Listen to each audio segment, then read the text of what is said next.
Here is my Kenmore Whispertone after I'm done working on it.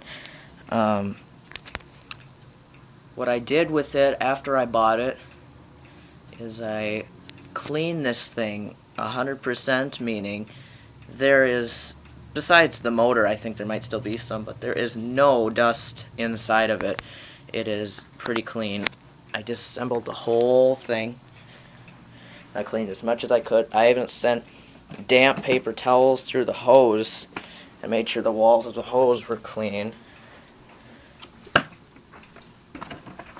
Right now I have a used bag because I'm going to test its suction with quite the mess, and this mess, I realized when I dumped it the soil's a little moist, so I may have to carpet clean after this, I don't know.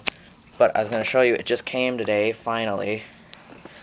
My new white filter, I just bought it, brand new.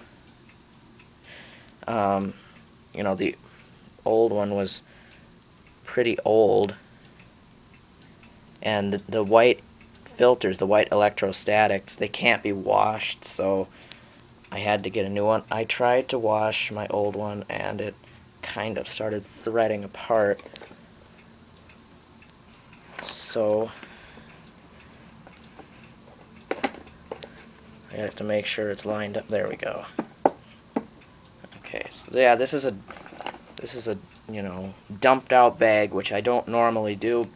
My good bag is over there. It's brand new, I realized, so I didn't want to mess it all up with this dirt since I'm just going to be testing the suction.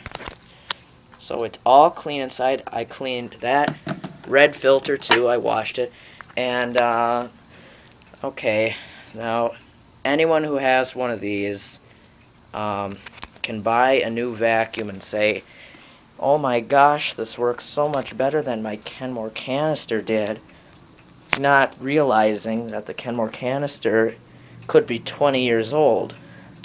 Now, on all of these vacuums, even if they don't have a HEPA filter like this one doesn't, they still have a secondary motor filter, which is a filter that comes after it goes through the motor.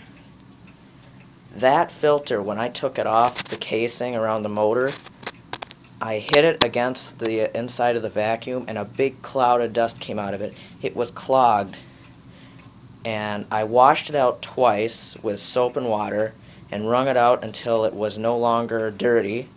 I put it back in, and this thing sucks, no pun intended. This thing really works good now.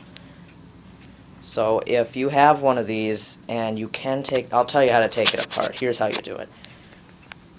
What you do is this pedal here snaps down. I don't have a flashlight, but there's a clip here, two in the middle, and one on the edge. You stick a flathead screwdriver down there and jimmy with it a little bit until this pedal pops off, and there's a screw under here, under here. You flip this up, you take this off, and there's a screw there and a screw there. 4 screws, the cover comes off very easily, and you expose the motor and the cord retract. And you also notice that the secondary motor filter is pretty dirty. One thing is, I've noticed with this vacuum, I've done some stuff with it. I was vacuuming, and stupid me, I pressed this button in too far, and it broke off. I had to buy a new upper wand. See, I told you in my first video this clip was broken. The new wand came with one, so I have that quick release right there again. But the wand cost $35. That's right, $35, and I was second guessing the whole thing. I tried to use this one, but the handle doesn't fit because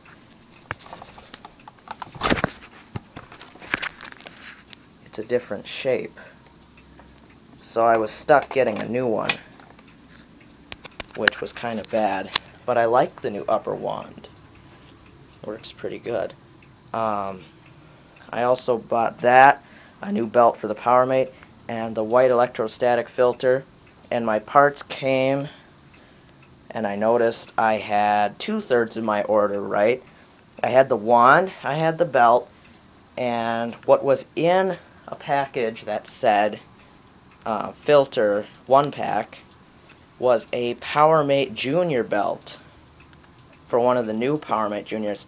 And I called Kenmore about it, and they said that they were going, it was a picking error, and they're going to send a new shipment of the filter, and that I can keep the belt for the powermate junior. Even though it wasn't for this one, it works just fine, and I'm going to demonstrate that too.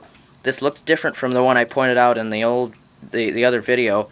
That's because this is another powermate junior we had with kind of a bad motor, not a good brush, and the reason I didn't use it is because the button was missing and we can't find it.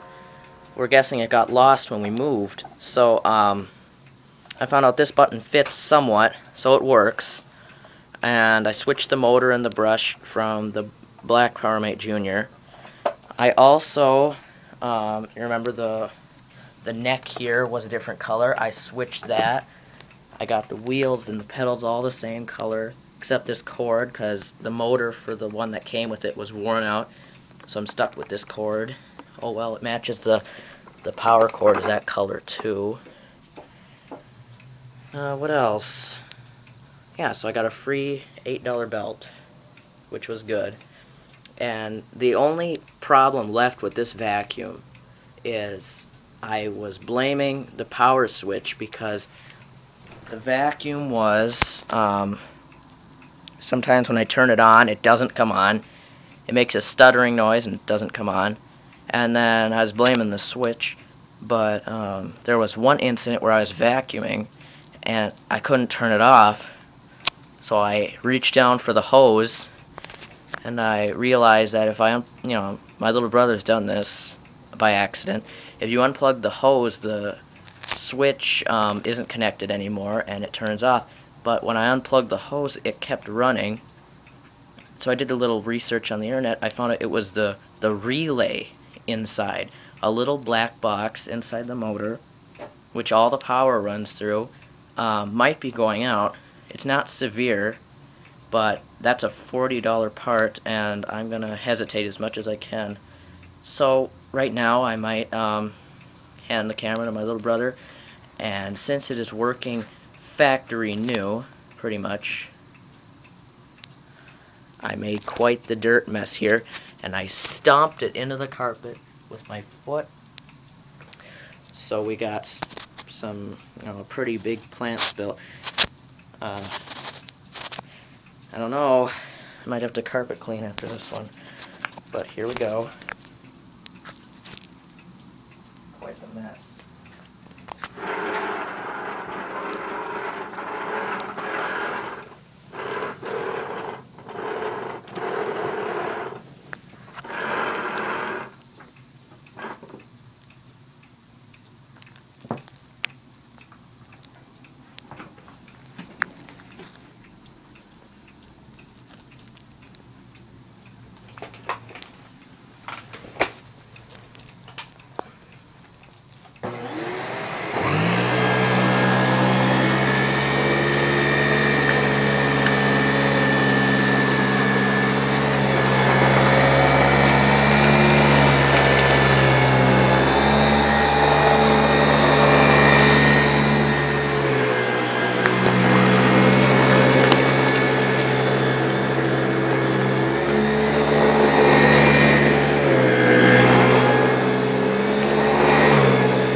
Okay, yes, it left some dark marks, but there's a reason. The soil was moist, and I did not realize that until I dumped it. It was kind of a mistake, but like I said in my last video, it picked up everything. Now, whoever says Kenmore is not a good vacuum doesn't know what they're talking about. This is a great vacuum. Very proud of it. Okay, thanks a lot for watching this. See you later.